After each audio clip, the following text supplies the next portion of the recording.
നമസ്കാരം. Media vision വാർത്തകളിലേക്ക് സ്വാഗതം. പേരാമ്പ്രയിൽ വൻ രാസലഹരി വേട്ട, 3 യുവാക്കളെ അറസ്റ്റ് ചെയ്തു. 51.432 ഗ്രാം MDMA-യും 8.5 ലക്ഷം രൂപയും കാറും 4 മൊബൈൽ ഫോണുകളും പിടിച്ചെടുത്തു. ഓപ്പറേഷൻ തൂഫാന്റെ ഭാഗമായാണ് പരിശോധന നടത്തിയത്.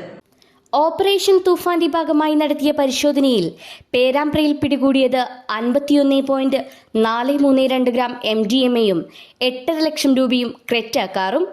കോഴിക്കോട് റൂറൽ ജില്ലാ പോലീസ് മേധാവി മെറിൻ ജോസഫ് IPS നിർദ്ദേശപ്രകാരം ഓപ്പറേഷൻ തൂഫാന്റെ ഭാഗമായി ജില്ലാ നർക്കോട്ടിക് DYSP T. ഉത്തംദാസിന്റെ നേതൃത്വത്തിലുള്ള ഡാൻസ് ഓഫ് ടീമിലെ SC-മാരായ വിനീത് വിജയനും രാജീവ് ബാബുവും സംഘവും നടത്തിയ പരിശോധനയിൽ ഇന്ന് പുലർച്ചെ പേരാമ്പ്ര വാലിക്കോട് വെച്ച് പിടികൂടുകയായിരുന്നു. കക്കട്ട് ചേരാപുരം സ്വദേശികളായ പുത്തൻപുരയിൽ മുഹമ്മദ് തസ്നീം, ചേരാപുരം പിലാക്കുൽ സിറാജ്, ബാംഗ്ലൂർ തച്ചക്കര മുഹമ്മദ് യാസിൻ എന്നിവരെയാണ് 51.432 ഗ്രാം MDMA-യും 8.5 ലക്ഷം രൂപയുമായി KA 53 MD 5418 എന്ന നമ്പർ ക്രെറ്റ കാർ സഹിതം പിടികൂടിയത്.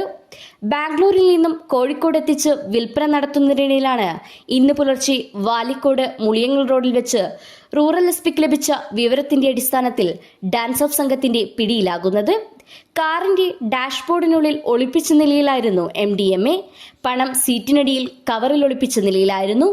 ലഹരി വിറ്റുപണമാണ് 8.5 ലക്ഷം രൂപയെന്ന് പ്രതികൾ പോലീസിനോട് സമ്മതിച്ചു. കോഴിക്കോട്, മലപ്പുറം, വയനാട് ജില്ലകളിൽ മൊത്ത വിതരണക്കാരാണ് പ്രതികൾ. 6 മാസമായി പ്രതികൾ ഡാൻസ് ഓഫ് സംഘത്തിന്റെ നിരീക്ഷണത്തിലായിരുന്നു. ലഹരി വിൽപ്പന നടത്തിയതിന്റെ വിവരങ്ങളും പ്രതികൾ പോലീസിനോട് വിവരിച്ചു. മുൻപ് വിദേശത്തായിരുന്ന തസ്നീം സാമ്പത്തികമായി തകർന്നതിനെ തുടർന്ന് പെട്ടെന്ന് പണക്കാരനാകാനാണ് ലഹരി വിൽപ്പന തുടങ്ങിയത്. കോഴിക്കോട് ജില്ലയിലെ കുപ്രസിദ്ധ ലഹരി വിൽപ്പനക്കാരാണ് തസ്നീമും സിറാജും.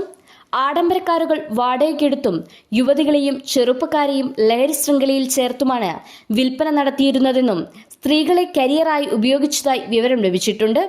ഡാൻസ് ഓഫ് അംഗങ്ങളായ ASC-മാരായ NM Jayarajan, Shaji VV, Bineesh VC, Sadanandan V, Sunilkumar CM, senior CPO-മാരായ Jineesh PP, Anas PK, Akhilesh EK, CPO-മാരായ അനൂപ് സെൻ, ലിതിൻ, DB റിജേഷ്, OM മിഥുൻ മോഹൻ എന്നിവരും സംഘത്തിലുണ്ടായിരുന്നു. ജില്ലയിൽ ഓപ്പറേഷൻ തൂഫാന്റെ ഭാഗമായി കർശന പരിശോധന തുടരുമെന്ന് നർക്കോട്ടിക് സെൽ DYSP ഉത്തംദാസ് അറിയിച്ചു. മെഡിക്കൽ പരിശോധനയ്ക്ക് ശേഷം പ്രതികളെ കോടതിയിൽ ഹാജരാക്കും. News bureau, media vision, Perambra.